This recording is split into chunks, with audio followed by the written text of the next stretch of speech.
Hi guys, announcement. Nandito kayo sa Isabela. Nagkandak tayo ng training ngayon sa loob. Nandun sila. Hindi na mapakali kasi nakakuha na naman ng idea. At magkakaroon tayo ng matutuloy na yung training natin sa Batangas. So, habol sa gustong humabol kasi buo na tayo dyan. January 23 ang training natin. So, si Arl nakakuha na ng ticket, pabalik na ng Manila. So kung gusto sino humabol para sa Batangas natin, Laguna, Batangas, habol kayo guys. Pero ang venue natin sa Batangas.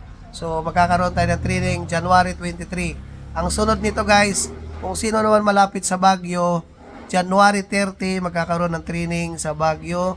At ang ating kasama doon ay si Sir Jam.